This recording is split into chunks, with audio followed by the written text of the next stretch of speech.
decided to uphold the decision of the Second Division, proclaiming me as the rightful governor, and dismissing the MR of John Mendoza.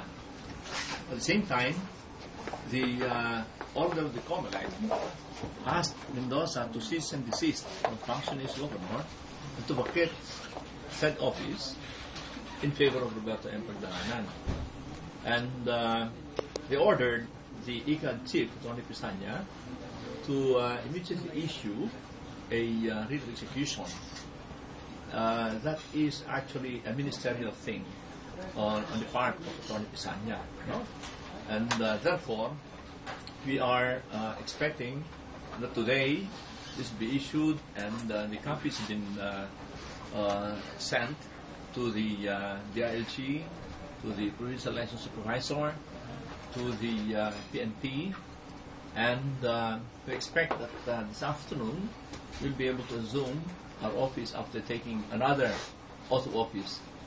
So you will recall that on February 8th, when they issued this writ of execution, I took my oath of office and then went to the Capitol, only to find out it was barricaded, and then a rehearing was scheduled on Monday, February 15, and thereafter there is this order resolution proclaiming as governor. So this is the third time actually, that the COMELEC has declared that I'm the winner of the electoral protest, annulling proclamation of Mr. Mendoza.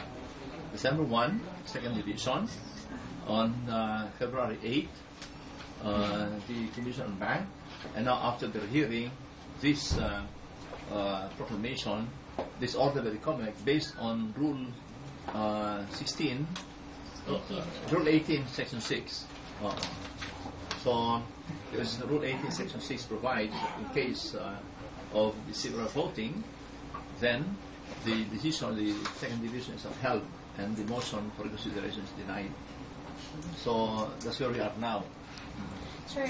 I've always called for calm, and I've consistently appealed to my supporters, and I now appeal to the supporters of the other camp also to keep calm, And perhaps I would also like to appeal to my opponent na siya naman 2 taon at 7 buwan na siya na nakaupo doon na hindi naman siya nanalo, Dapat siguro magpasalamat na siya at bumaba na siya. Ang nangyayari, tinatanong pa, bakit daw matatapos na hinahabol ko pa. Bakit ako ang nanalo? Ikaw ang natalo. Yun ang sagot doon, At yung nanalo, siya dapat namunupulan. Kaya po, nananawagan na rin ako sa kanya na sumunod sa batas. Alam niyo, napapunta siya ng Board of Canvassers. Okay, sumunod sa batas. And then we went through the legal process. Nagkaroon ng protesta. July 28, 2008, natapos yung bilangan. Sapagkat binidraw niya yung kanyang electoral protest. So isipin niyo, July 28, 2008, hanggang nakakuha siya ng status quo order sa Supreme Court on July 14, 2009. So, nung malapit na madesisyonan, nakapunta sa Court Suprema, nakakuha na sila ng status quo ante order, Eventually, on October 15, his petition was dismissed by the Supreme Court. Now, on February 12, he again filed a petition for TRO to the Supreme Court. So, actually, pangalawa na yan, napagpunta sa Court Suprema.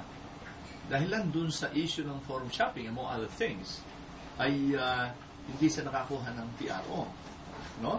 Kaya nga, makikita natin, December 1, naproklama ako ng Second Division, February 8, Commission on Bank.